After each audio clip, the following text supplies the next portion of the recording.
아멘. 할렐루야. 언제나 좋은 찬양 들려주시는 우리 시온 찬양대에게 감사의 말씀을 드립니다. 이제 사순절 세 번째 주일을 맞이했습니다. 언제나 은혜 주시기를 기뻐하시는 하나님께서 하나님의 은혜를 사모하고 주 앞에 나온 여러분 한 사람 한 사람 하나님께서 하늘의 신령한 복으로 또 이 땅의 기름진 복으로 축복하는 아침이 될 줄로 믿습니다. 우리가 이 사순절을 맞이하면서 이제 주님의 고난에 함께 참여하고 또 경건 생활에 힘쓰므로 여러분들의 신앙 성숙을 더 가져오는 은혜가 있기를 축복합니다.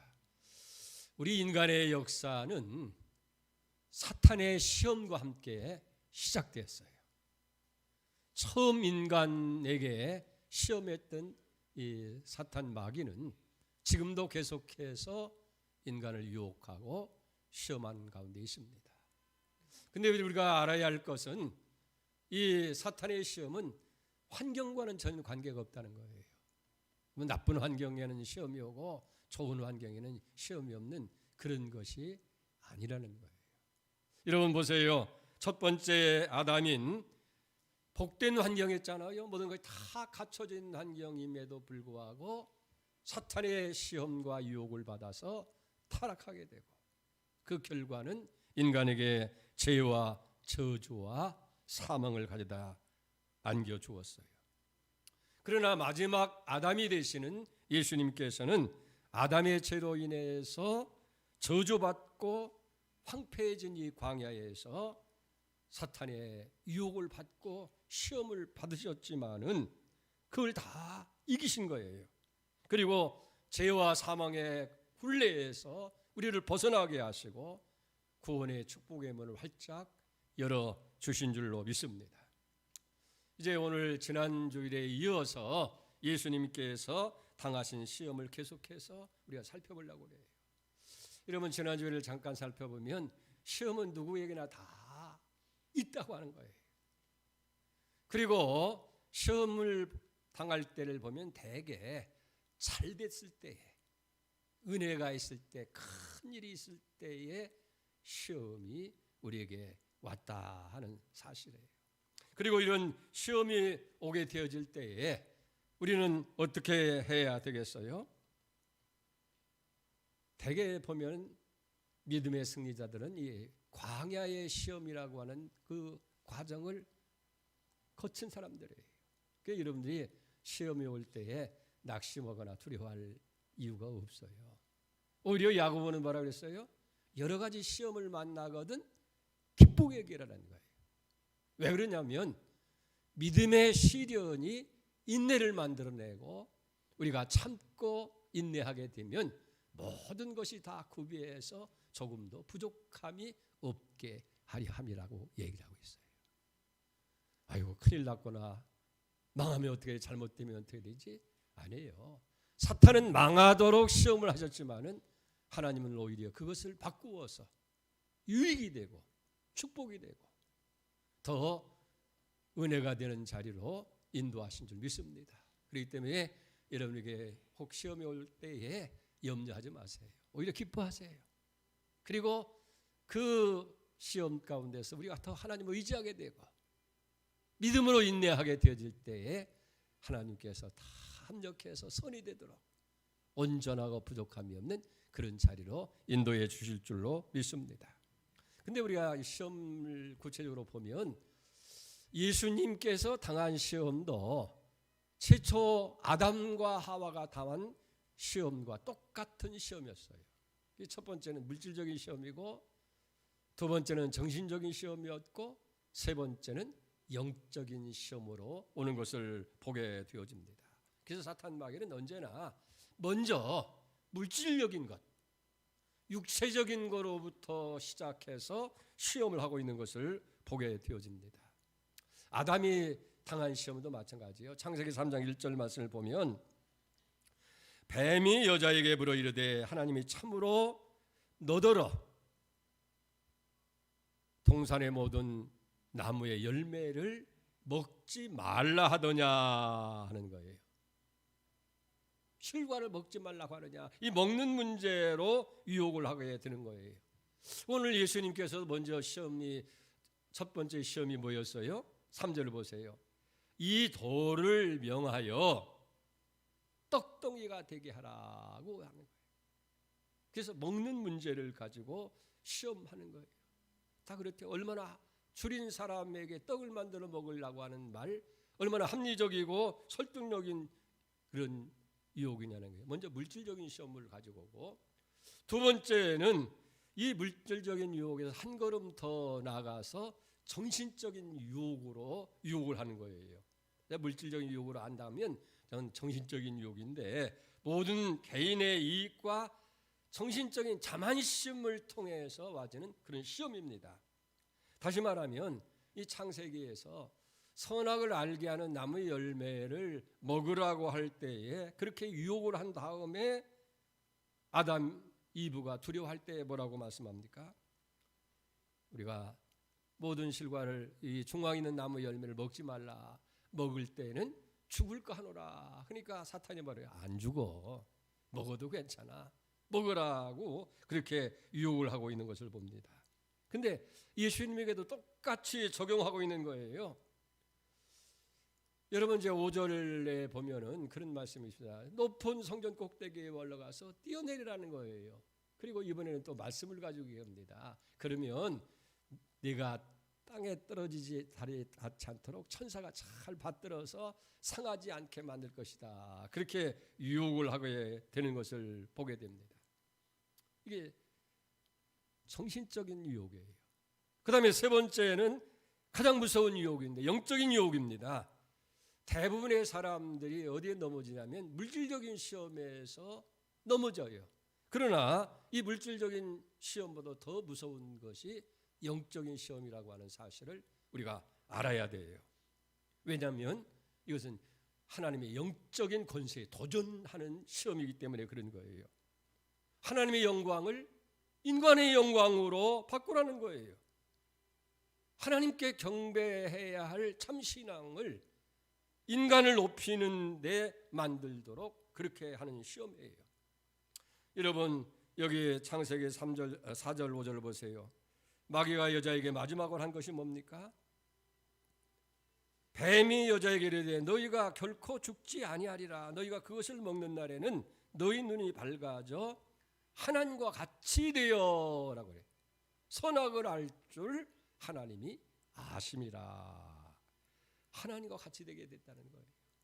그러니까 하나님께 영광을 돌려야 할 인간이 하나님처럼 높아지려고 하는 그런 유혹이 주어지는 거예요. 예수님이 세 번째 받은 시험도 똑같은 거 아니겠어요? 9절 말씀에 보면 만일 내가 엎드려 경배하면, 마귀가 하는 거예요. 내게 엎드려 경배하면 이 모든 것을 내게 주리라 하는 거예요. 하나님만이 경배를 받아야 되지 어떻게 피조물이 경배를 받을 수 있느냐 하는 거예요. 여러분, 여기 기억할 건 그거예요. 사탄은 이렇게 육체적인 것이나 정신적인 것이나 영적인 것을 불문하고 그저 우리에게 조금이라도 약한 점이 있으면 그걸 이용해서 우리를 시험하고 우리를 유혹한다고 하는 사실을 기억해야 될 줄로 믿습니다. 자, 먼저 이렇게 서두를 말씀드리고 이제 오늘 1절로 4절까지 예수님이 첫 번째 당한 시험이 어떤 시험이며 그 시험을 어떻게 이기셨는지를 우리가 살펴보기를 원합니다. 자, 3절 4절 보세요.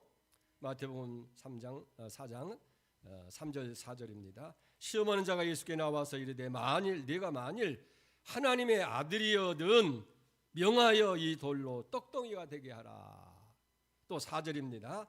예수께서 대답하여 이르시되 기록하였으되 사람이 떡으로만 사는 것이 아니요 하나님의 입으로부터 나오는 모든 말씀으로 살 것이라 하였느니라 하시니. 이게 예수님의 첫 번째 시험이에요. 뭐라고 말씀하세요? 여기 보면 시험하는 자가 3절 첫 부분에 시험하는 자가라고 얘기하고 있어요. 자, 시험하는 자는 뭡니까? 사탄을 가리키는데 사탄은 그 의미가 시험하는 자, 유혹하는 자라고 해석할 수가 있어요. 그는 거짓말쟁이고 살인자고 파괴하는 자가 바로 이 사탄 마귀인 것을 기억하시길 바랍니다. 그리고 이 사탄 마귀가 제1단계로 던지는 시험의 그물이 있어요. 그건 뭐냐면 하나님의 말씀을 의심하게 만드는 그런 유혹입니다. 의심하되 아주 교묘한 방법으로, 아주 교활한 방법으로, 그래서 우리가 쉽게 정신 안 차리면, 분별력이 없으면 그걸 알아차릴 수가 없도록 그렇게 하는 거예요. 그래서 의심하게 만드는데, 마치 여러분들이 생각할 때 마귀가 무슨 막 뿔이 나고 괴상하게 생기면 무서워서라도 우리가 마귀를 피할 수 있지 않겠어요? 구분할 수 있는데, 그런데 성경에 뭐라고 했어요?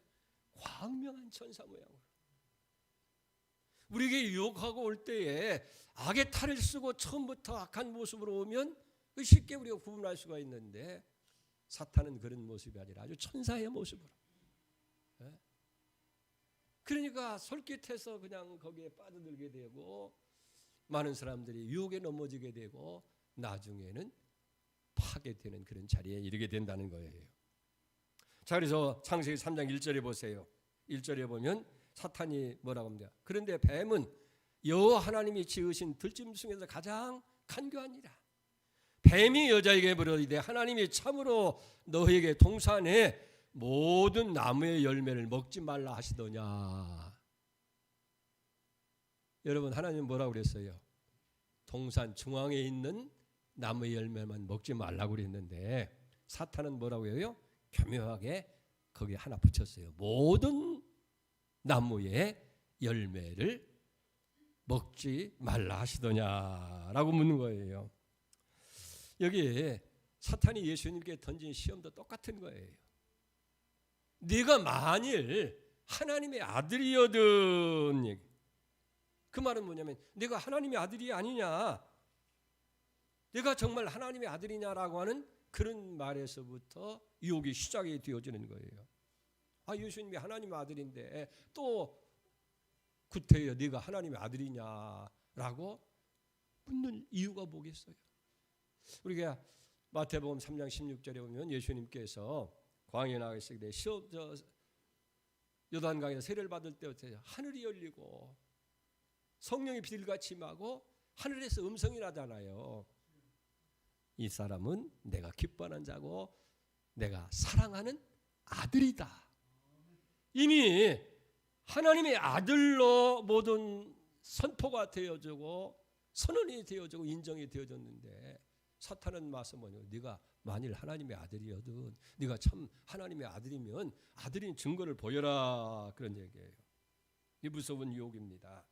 그래서 네가 만일 하나님의 아들이거든이라고 하는 이 말 속에는 몇 가지 함정이 있어요.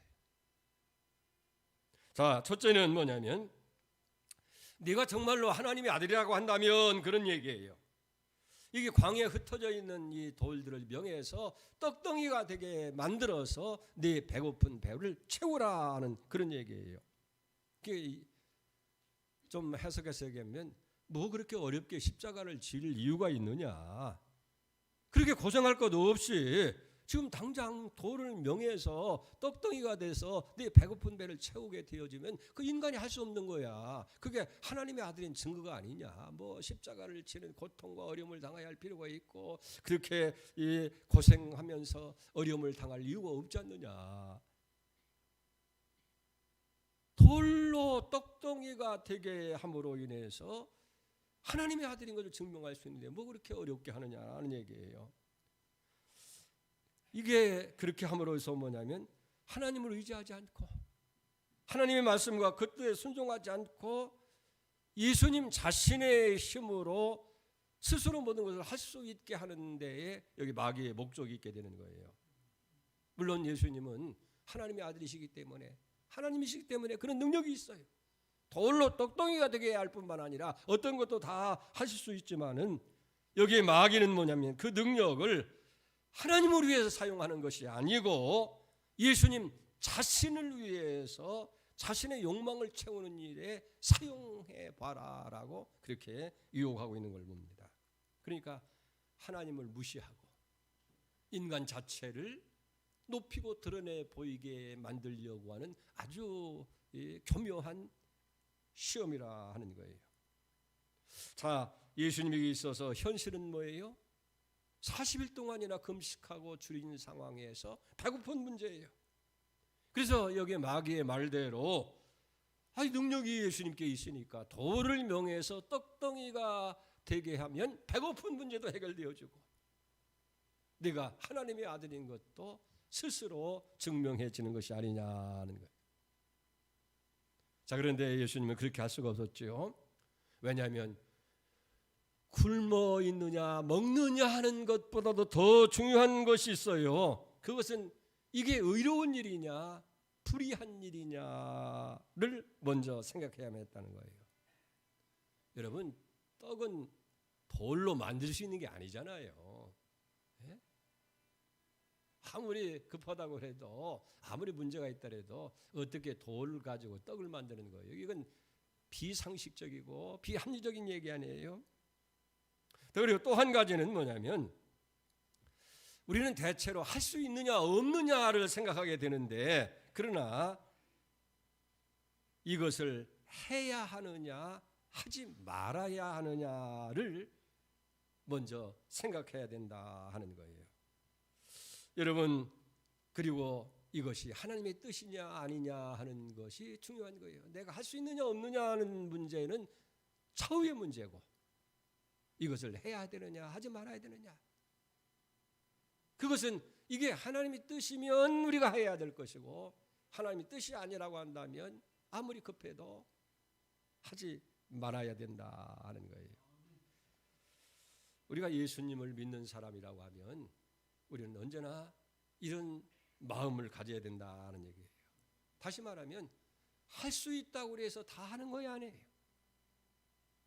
돈이 있다고 해서 내 마음대로 다 쓰는 것이 아니라는 거예요.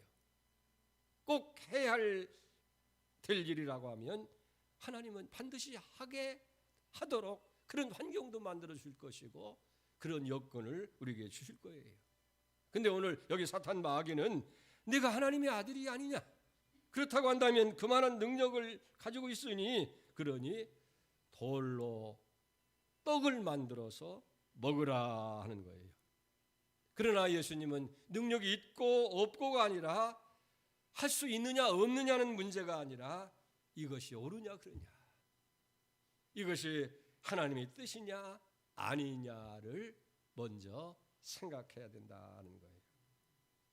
그리고 두 번째로, 네가 만일 하나님의 아들이었던 이 말씀에는 또 하나의 교묘한 함정이 있어요. 야, 네가 하나님의 아들이라고 하면서 네가 왜 40일 동안이나 그렇게 고통스러운 금식을 해야 되며 그리고 배가 고파야 되며 이렇게 형편없는 광야에서 있어야 되느냐는 거예요. 세례 요한 같은 사람은 그야 하나님의 아들이고 평범한 인간이기 때문에 광야 생활이 가능하다 할지라도 적어도 너는 하나님의 존귀한 아들이 아니냐, 네가 하나님의 아들인데 어떻게 이렇게 형편없이 취급을 받아야 되느냐, 하나님의 아들인 모습이 전혀 보이지 않지 않느냐 하는 거예요. 거기는요 교묘한 하나님의 사랑에 대한 의심을 불어넣는 거예요. 그게 시험입니다. 하나님이 사랑하는 아들이라고 한다면, 하나님이 정말 귀히 여기는 사람이라고 한다면 어떻게 이런 고생이 네게 있을 수 있느냐는 얘기예요. 그렇게 해서 하나님의 사랑을 의심하게 만드는 거예요. 그 순간 우리가 보통은 그럴 거 아니에요. 내가 정말 하나님의 아들인가? 내가 정말 하나님의 사랑하는 아들이라고 한다면, 하나님이 나를 사랑한다면 내가 이런 처지에 있는 이런 일을 당하도록 그렇게 버려두신단 말인가? 자기도 모르게 갈등이 생깁니다. 거기서 의심이 일어나게 되는 거예요. 이게 사탄의 무서운 함정이라는 거예요. 여러분, 그런 경험이 있잖아요. 우리가 정말 믿는 생활하면 믿는 자에게는 무슨 일을 만나든지 만사형통한다고 하는데 어찌해서 내게 이런 고난이 오고 이런 고통이 오고 이런 어려움이 있는가? 정말 하나님이 나를 사랑하는가? 내 믿음이 정말 바른 믿음인가? 그래서 하나님에 대한 사랑에 대해서 의심이 생기게 되어지고, 의심이 생기는 동시에 하나님과의 관계 속에 가지고 있는 믿음이 흔들리게 되는 거예요. 그래서 현실에 대해서 원망하고 하나님에 대해서 불평을 하게 되고 스스로 낙심의 자리에 빠지게, 이게 사탄의 유혹이에요. 그렇지 않습니까? 야, 네가 하나님의 아들이라고 한다면 네가 왜 고생을 해? 네가 왜 금식을 하고 이 줄인 자리에 있어야 되고 이렇게 형편없는 이 광야에서 이 고생을 하고 있는 거야? 너 하나님이 너를 사랑한다면 그렇게까지 버려두지 않아. 당장이라도 이 광야에다가 말이야 보금자리를 만들어 놓고 외부에 이런 것이 없도록 만들어 줄 거 아니겠느냐. 그래서 하나님의 사랑을 나도 모르게 의심하는 거예요. 할렐루야. 여러분 그렇잖아요.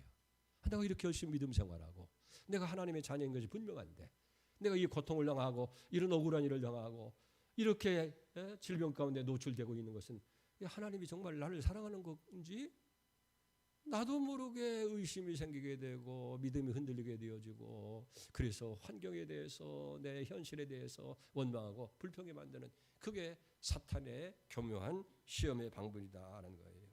그래서 사탄은 언제나요 우리에게 쉬운 길로 가라는 거예요. 편한 것을 취하라는 거예요.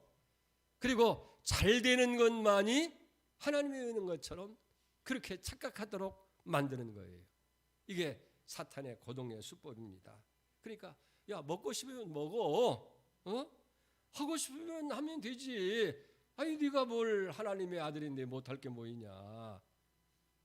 어떤 과정을 통해서라는 과정이 필요 없고 먹으면 되지 않냐. 배고파 채우면 되지 않냐. 그래서 심지어는 도둑질해서라도 배고프면 먹으라. 이게 사탄의 교묘한 함정이라는 것을 알아야 돼요. 그러나 여러분 감사하게도 예수님은 떡 한 개라도 당신 자신을 위해서 만드신 법이 없다는 거예요. 마태복음 20장 40절 이하에 보면 예수님께서 십자가에 못 박힐 때 좌우 양편에 두 강도가 있을 때 왼편에는 강도가 얘기합니다. 성전을 헐고 사흘 만에 짓겠다고 하는 자야, 내가 만일 하나님의 아들이든 지금 십자가에서 내려오라는 거예요. 그리고 42절에 보면 그가 남은 구원하였으되 자기는 구원할 수 없도다. 그가 이스라엘의 왕이로다. 지금 십자가에서 내려올지다. 그래야면 우리가 믿겠노라. 예수님이 십자가에서 정말 고통 중에 있습니다. 엘리 라마 사박다니 어찌해서 나를 버리냐고 얘기를 합니다. 너무 괴로운 거예요. 그런데 옆에서 불 지르는 거예요. 불난 집에 부채질하는 것처럼, 야, 성전을 사흘 만에 헐고 짓는다고 하는 자야, 남을 다 구원한다고 하는 자야, 네가 정말 하나님의 아들이라고 하면 십자가에 내려와 봐라. 그래 우리가 믿겠다. 이러면 어떻게 했어요? 뭐 다 시켜놓고 그냥 십자가에 벌떡 뛰어내려와서 말이야, 그 아주 악하게 조롱하는 자들을 향해서 봐라, 내가 하나님의 아들이다. 그렇게 할 수 있지 않겠어요? 그런데 예수님께서는 그렇게 하지 않으셨다. 병 고치는 큰 능력의 은사를 받은 캐더린 쿨만이라고 하는 권사님이 계셨어요. 근데 일생 동안 많은 기적과 많은 병자들을 고쳤는데 마지막 자기 자신이 병들었을 때에 그는 자기의 병을 병원에 가서 수술을 합니다. 그리고 그 수술이 잘못돼서 그가 세상을 떠나고 말아요. 많은 사람들이 그걸 두고 그가 잘한 일이냐 못한 일이냐 양론이 벌어지는 거예요. 근데 캐더린 쿨만이 우리에게 주시는 중요한 교훈이 있어요. 누가 권능을 행하든지 간에 권능을 행하는 것은 남을 위한 것이지 자기 자신을 위한 것이 아니라는 거예요. 자신은 하나님의 일을 대행해서 하는 것뿐이지 자신이 병 고치는 능력이 있어서 고치는 것이 아니라는 거예요. 할렐루야. 우리 착각 잘못하면 내가 무슨 능력 있고 권세가 있어가지고 내가 특별한 사람이 돼서 병도 고치고 기적을 행하는 것처럼 그렇게 착각하는 게 아니라는 거예요. 다만 하나님이 내게 은혜를 주시고 은사를 주시고 능력을 주셔서 내가 하나님의 일을 대신해서 하는 것뿐이지. 그러니까 캐더린 쿨만은 내가 하나님의 능력으로 다른 사람을 고쳤자 할지라도 나는 내 스스로 나를 위해서 하는 것보다도 내가 병원에 가서 의사를 하나님 주셨으니 치료받아서 나면 하나님 은혜고. 그래서 여러분 이걸 아셔야 돼요. 내가 편하기 위해서 내가 잘되기 위해서 기적을 행하면 그게 미신이라고 말이에요.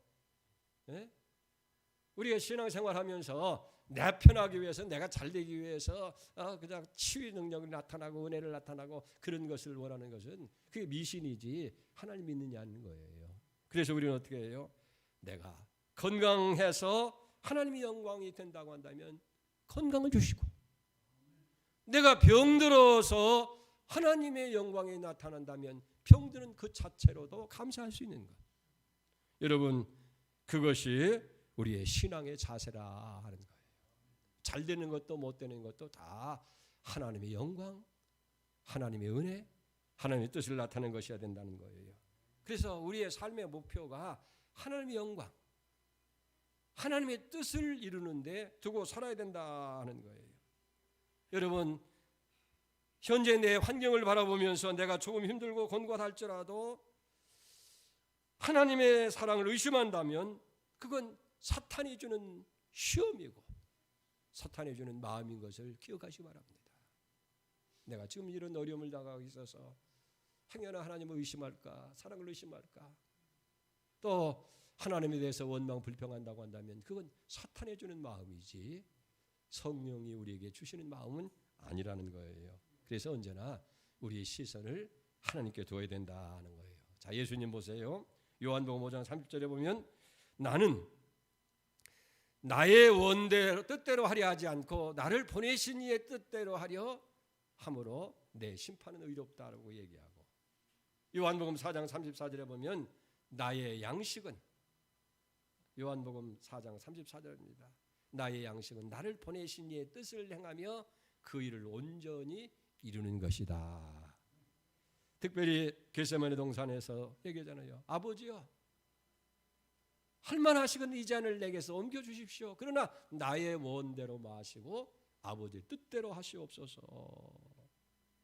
여러분 배고픈 것이 문제가 아니라 지금 내가 하나님의 뜻대로 살고 있느냐, 이것이 하나님이 원하시고 하나님이 기뻐하시는 일이냐는 것이 우리가 가져야 할 마음 자세라는 거예요.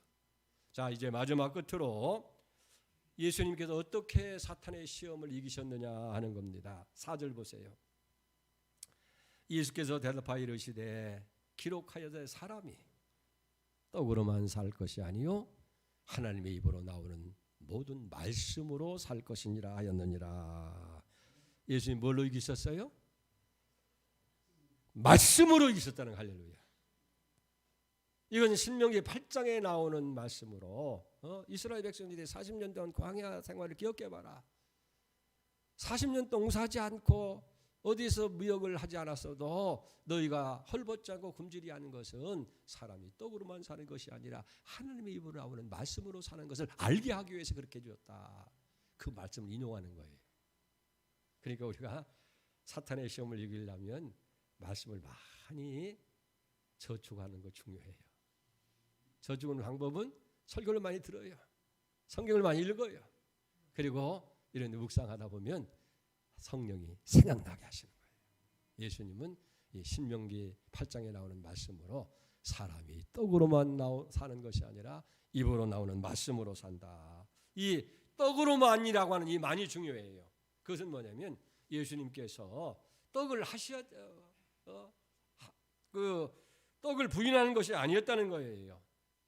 왜냐하면 육체를 가지고 있는 인간은 생명을 유지하기 위해서 떡이 필요한 거예요. 그걸 부인한 것이 아니에요. 먹어야 하고 인간은 입어야 되고 자야 돼요. 부인한 것이 아니라는 거예요. 그러나 여러분 돈을 벌고 물질을 모으는 것 잘못이 아니라는 거예요. 근데 문제는 먹는 문제, 돈을 저축하는 문제, 버는 문제로 인해서 신앙의 장애가 되어지고 하나님을 멀리하게 되어진다고 한다면 그게 문제라는 거예요. 그래서 디모데전서 6장 9절에 뭐라고 말씀합니까? 부하려고 하는 자들은 시험과 올무와 여러 가지 어리석고 해로운 정욕에 떨어지나니 곧 사람으로 멸망의 침욕에 빠지는 것이니라. 돈을 사랑함이 일만하게 뿌리가 되나니 그랬어요. 이것을 탐하는 자들이 미혹을 받아서 믿음에서 떠나 많은 근심으로 자기를 찔렀다. 부하려고 하는 사람들이 시험과 올무에 빠진다는 거예요. 왜? 사람들이 돈을 사랑하는 것. 돈은 사랑하는 게 아니라 사용하는 것이지. 일만하게 뿌리가 되어지고 그리고 유혹을 받아서 믿음에서 떠나서 근심으로 자기를 찌르게 된다는 거예요. 여러분, 우리가 사는 것은 떡으로만이 아니라 떡이 있어야 돼요. 돈이 있어야 돼요. 그러나 중요한 것은 하나님의 말씀으로 산다. 그러므로 진정한 우리의 문제는 먹고 마시고 입는 의식주 문제가 아니라 살아있는 참된 양식은 하나님의 말씀이라는 거예요. 이것이 먼저 해결되어지면 나머지 먹는 문제, 입는 문제, 살아가는 문제는 자동적으로 해결되게 돼 있다는 거예요. 근데 많은 사람들이 거꾸로 생각하는 거예요. 생명을 유지하니까 먹어야 되고 춥고 보호를 받으려면 입어야 되고 그리고 편안히 거할 집이 필요한 것이라고 생각하고 그 다음에 신앙도 있고 하나님도 있고 믿음도 있는 것처럼 생각하는데 그렇지 않은 거예요. 그래서 예수님이 마태복음 6장 33절 하잖아요. 무엇을 먹을까 염려하지 말라고 하시면서 이거 아버지께서 다 하신다. 너희는 먼저 그 나라와 그 일을 구하라. 그리하면 이 모든 게 뭐예요? 먹고 입고 사는 모든 문제 아버지가 다 하시고 그 문제를 다 더해 주실 것이라 하는 거예요. 사람의 육체는 떡이 필요한 거예요. 그래서 늘 떡에 대한 물질에 대한 유혹을 받고 있는 거예요. 그러나 성경은 사람의 영혼이 하나님 말씀에 의해서 만족되어야 된다라고 그렇게 말씀하고 있는 거예요. 그래서 우리가 먼저 말씀으로 우리의 영혼이 영적인 양식으로 충만히 영적인 생명이 채워지면 그 다음에는 뭐예요? 떡의 문제는 자연히 해결되어지는 것이다. 그래서 요한일서 3장 20절에도 그러잖아요. 영혼이 잘됨같이 범사가 잘되고 강건해지는. 할렐루야. 이게 우리의 신앙의 신비예요. 영혼이 잘되면 범사가 잘되게 돼 있어요. 왜? 우리가 영혼이 하나님 말씀으로 충만해지고 영적으로 강건해지게 되면 우리가 하나님 뜻대로 살게 되는 거예요. 그럴 때 하나님께서 우리에게 형통한 은혜를 부어주기 때문에 범사가 다 잘되게 돼 있어요. 하나님의 말씀을 살아가는 자에게는 장애가 없어요. 네? 그러니까 우리가 말씀을 따라서 살아가는 거예요. 그럴 때 모든 것이 다 강건해지는 축복이 있게 되는 거예요. 사랑하는 성도 여러분, 오늘 여러분들의 관심은 어디에 두고 있어요? 떡은 없어서는 안 될 양식입니다. 필요한 양식이에요. 그러나 우리의 삶의 우선순위는 떡이 아니라 말씀이어야 돼요. 하나님 말씀이어야 된다는 거예요. 우리의 궁극적인 관심은 언제나 영적인 것 하나님 말씀에 둬야 된다 하는 거예요. 사탄은 예수님을 교묘한 방법으로 시험합니다. 네가 만일 하나님의 아들이어든 하나님의 아들인데 왜 또 시험해? 우리가 다 예수 믿어서 하나님의 자녀가 됐어요. 그런데 사탄은 우리에게 와서 네가 정말 하나님의 자녀냐? 너 꼬락서니 보니까 너 하는 일 보니까 하나님의 아들이기는 에이 저주받은 사람이지. 그래서 하나님의 사랑을 의심하게 만드는 거예요. 여러분, 하나님의 말씀이 그대로 있을 때는요 아무런 힘이 없어요. 말씀 능력이라도. 근데 이 말씀이 믿음으로 부합할 때에 능력이 나타나는 거예요. 그러니까 우리가 누구든지 주의 이름을 부르는 자는 구원을 받았다. 그럴 때 그 말씀 자체는 구원이 아니에요. 그러나 내가 아멘 받으면 구원받은 자가 되는 거예요. 영접하는 자, 그 이름을 믿는 자에게는 자녀가 되는 권세를 주셨느니라. 아멘. 나는 이제 예수님의 자녀가 됐습니다. 또 누구든지 그리스도 예수 안에는 정죄함이 없다. 왜? 죄와 사망의 법에서 성령의 법이 너를 해방하였다. 나와 죄와는 관계는 없다. 그런데 자꾸 마귀는 야, 너 아침에도 내 부인한테 큰 소리 쳤지. 자동차 타고 올 때도 앞차가 조금 새치겠다고 그래서 화냈지. 네가 무슨 벗어났어. 아니에요. 말씀을 믿음으로 부합하면, 예? 그게 역사가 나타나는 거예요. 그러니까 여러분들이 신앙생활할 때 그냥 그 말씀을 그냥 사람들이 이게 복음이에요. 그게 사람들이 복음적인 설교가 어려워요. 예? 윤리적인 건 얼마든지 이렇게 살아라 저렇게 살아라 이렇게 하면 착한 사람이 된다 한다 그렇게 얘기하는데 복음은 그게 아니에요. 하나님의 말씀을 믿으라는 거예요. 말씀이 믿음으로 연합할 때 역사가 나타나는 이게 복음이에요. 그러니까 예수님은 떡도 필요하다. 그래, 떡으로만 사는 게 아니라 말씀으로 산다. 할렐루야. 다음 주일에 이제 두 번째, 세 번째 시험 우리가 생각하겠습니다. 기도합니다.